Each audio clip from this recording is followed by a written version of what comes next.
ಇಲ್ಲಿ ನೆಲೆಸಿರುವಂತ ಹೌದು ಆದಿಶಕ್ತಿ ಜಗನ್ಮಾತೆ ಹಾ ಗತ್ತರಿಗೆಪುರದಲ್ಲಿ ವಾಸಗೈದಿರತಕ್ಕಂಥ ಹೌದು ಭಾಗ್ಯವಂತಿ ದೇವಿ ಪಾದಕ್ಕೂ ಕೂಡ ನಮಸ್ಕರಿಸಿ ಹೌದು ಇದೇ ದಕ್ಷಿಣ ಸೊಲ್ಲಾಪುರ ಹಾ ಭಾಗದಲ್ಲಿ ಎಳೆನಿಂಬರಿಗೆ ಗ್ರಾಮದಲ್ಲಿ ಹೌದು ವಾಸಗೈದಿರತಕ್ಕಂಥ ನನ್ನ ತಾಯಿ ಆದಿಶಕ್ತಿ ಭಾಗ್ಯವಂತಿ ಪಾದಕ್ಕೂ ಕೂಡ ನಮಸ್ಕರಿಸಿ ಹಾ ಇಲ್ಲಿ ನೆರೆದಿರ್ತಕ್ಕಂಥ ಹೌದು ಎಳನಿಂಬರಿಗೆ ಗ್ರಾಮದ ಹಾ ಸದ್ಭಕ್ತರಿಗೂ ಕೂಡ ಹೌದು ಈ ಆದಿಶಕ್ತಿ ಸೇವದ ಸಲುವಾಗಿ ದರ್ಶನದ ಸಲುವಾಗಿ ಈ ಸತ್ಯಸಿದ್ಧರ ಶಿವಾಸ್ಥಾನ ಪದಗಳನ್ನು ಕೇಳುವ ಸಲುವಾಗಿ ಹೌದು ಭಕ್ತಿ ಇಟ್ಟು ಬಂದಿರತಕ್ಕಂಥ ಹಾ ಎಲ್ಲ ಸದ್ಭಕ್ತರಿಗೂ ಕೂಡ ಕೋಟಿ ಕೋಟಿ ಪ್ರಣಾಮಗಳನ್ನು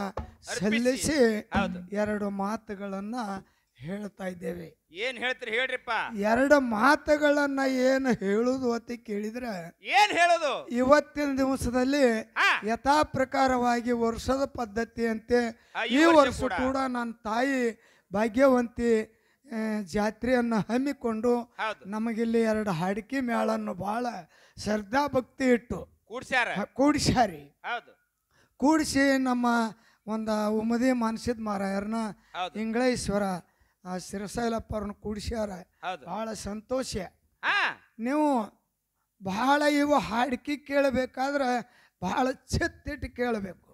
ಹೌದು ಇಲ್ಲಿ ಇಬ್ರು ವಕೀಲರು ಇರ್ತಾರ. ಅವರು ವಕೀಲರು ಯಾವ ಪ್ರಕಾರವಾಗಿ ವಾಕ್ವಾದ ಮಾಡ್ತಾರ. ಯಾರ್ದು ಕರೆ ಯಾರ್ದು ಸುಳ್ಳ ಇದು ಹಾಡೋರ್ಕಿಂತ ಕೂತ್ ಕೇಳೋರು ಶಾಣೆ ಇರುತ್ತೆ. ಹೌದು ಹೌದು ನಾವು ಇವ್ರು ಜಜ್ರಿದ್ದಂಗ ಅದಾರ. ನೀವು ಎಲ್ಲ ಕೂತ್ ಮಂದಿ ಹೌದು ಇವ್ರು ವಕೀಲರು ಅವ್ರ ಜಾತ್ರೆ ಕೂತ ಮಂದಿ ಹಾ ಹೌದು ಇರ್ಲಿ. ಅದಕ್ಕಾಗಿ ಮಾನಸಿದ ಮಾರಾಯರು ಬಂದಾರ ಪ್ರಸಾದ ಮಾಡ್ಲಕತ್ಯಾರ. ಹೌದು ಅದಕ್ಕೆ ನಾವು ಯಥಾ ಪ್ರಕಾರವಾಗಿ ಹಾ ನೀವು ನಮ್ಮ ಮಾಸ್ತರ್ ಹೇಳ್ದಂಗ 6 ಗಂಟೆ ತನ ಹೌದು ಬಹಳ ಭಕ್ತಿಲಿಂದ ಶ್ರದ್ಧಾ ಭಕ್ತಿ ಇಟ್ಟು ಕೇಳಬೇಕ ತಿಳ್ಕೊಂಡು ಹೌದು ಮತ್ತೊಮ್ಮೆ ಮತ್ತೊಮ್ಮೆ ಕೈ ಮುಗಿದು ಒಂದು ಕ್ಯಾಲಿ ಹಾಡಿ ಪಾಳ್ಯ ಕೊಡು. ಆಯ್ತು ಆಯ್ತು